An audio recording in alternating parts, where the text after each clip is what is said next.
Mantan kekasih Kaisang Pangarep, Felicia Tisu marah atas kelakuan netizen Indonesia yang menghina dirinya.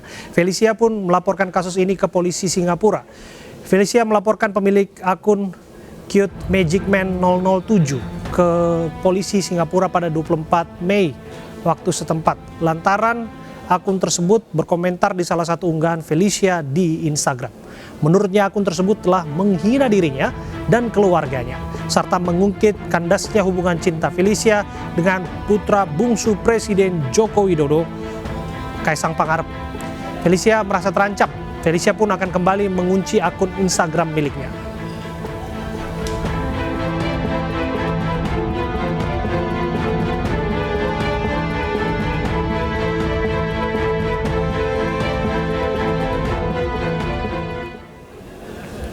Kasus yang dialami Roy Suryo dan Felicia bukanlah kasus yang pertama kali yang terjadi di media sosial. Kasus pelaporan yang terjadi akibat pencemaran nama baik, saling fitnah.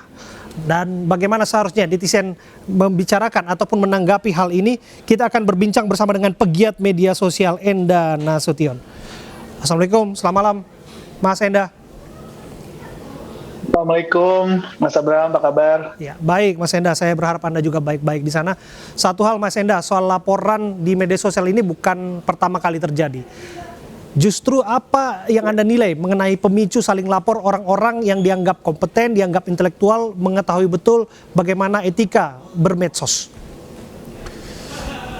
Iya, justru mungkin karena sama-sama mengerti hukum ya, jadi memang memanfaatkan perangkat hukum untuk melaporkan atau mungkin dalam hal ini menyelesaikan masalah ya. Sebenarnya menurut saya sebelum masuk ke ranah hukum sebisa mungkin diselesaikan dulu secara kekeluargaan, secara baik-baik gitu. Karena kan dalam hal ini jadi malah merepotkan penegak hukum padahal masalahnya masalah pribadi gitu. Oke, apakah dorongan terbesarnya karena memang proses hukumnya dianggap begitu reaktif atau ada persoalan lain di balik ini semua? Jadi khususnya yang berhubungan dengan media sosial kan rasanya ini ya kita nggak cukup rasanya kalau misalnya hanya saling membantah atau saling marah-marah di media sosial. Jadi untuk mereka yang sudah terbiasa berurusan dengan penegak hukum ya melaporkan ke penegak hukum gitu, dan penegak hukum dalam hal ini ya harus menerima ya laporan tersebut gitu, dan ini kan kemudian jadi konsumsi media lagi gitu.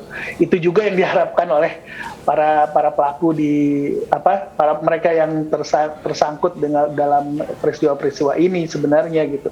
Tapi balik lagi menurut saya ada hal-hal lain yang lebih penting yang harusnya kita tidak perlu harus menghabiskan waktu dan energinya penegak hukum untuk urusan-urusan seperti ini. Mas Enda, sholat sudah terpola, misalnya seorang merasa disakiti, merasa difitnah, dan lanjut ke proses hukum, ujung-ujungnya adalah klarifikasi yang dipertontonkan, yang diekspos sebegitu maraknya di media sosial.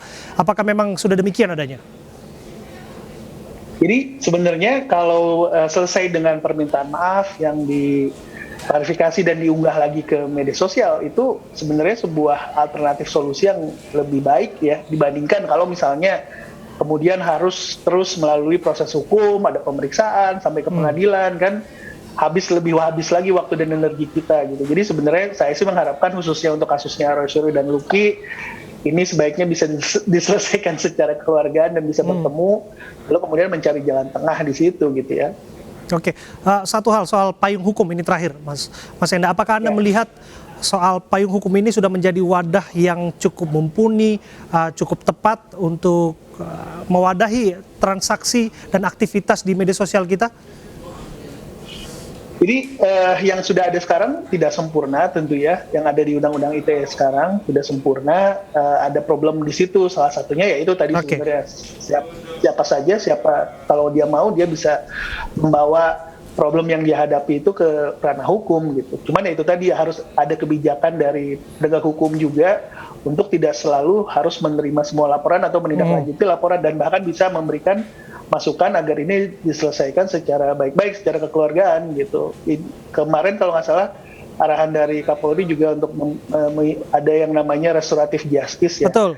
Sehingga tidak harus semuanya masuk dalam ranah hukum. Tapi balik lagi ke payung hukumnya tadi, sebenarnya ya yang ada sekarang, undang-undang ITE sekarang tidak sempurna, tapi ini Betul. yang ini adalah hukum positif yang ada sekarang. Tentu masih dalam dinamika terus. Ini pun masih ada effort dan usaha untuk melakukan revisi terhadap undang-undang ITE lagi. Ya, mudah-mudahan sejalan dengan perjalanan kita makin matang di sosial, makin bijak di media sosial, kebutuhan untuk punya aturan yang lebih jelas dan lebih mumpuni harusnya jadi lebih terpenuhi ya. Ya, paralel dengan ini semua akan kita tunggu seperti apa tindak lanjut dari sikap Presiden yang mengatakan akan merevisi sebagian pasal yang dinilai dalam tanda kutip pasal karet, saling lapor dan saling serang sebagainya itu bisa diminimalisir di media sosial. Terima kasih Mas Enda atas waktu Anda berbincang bersama kami, pegiat media sosial.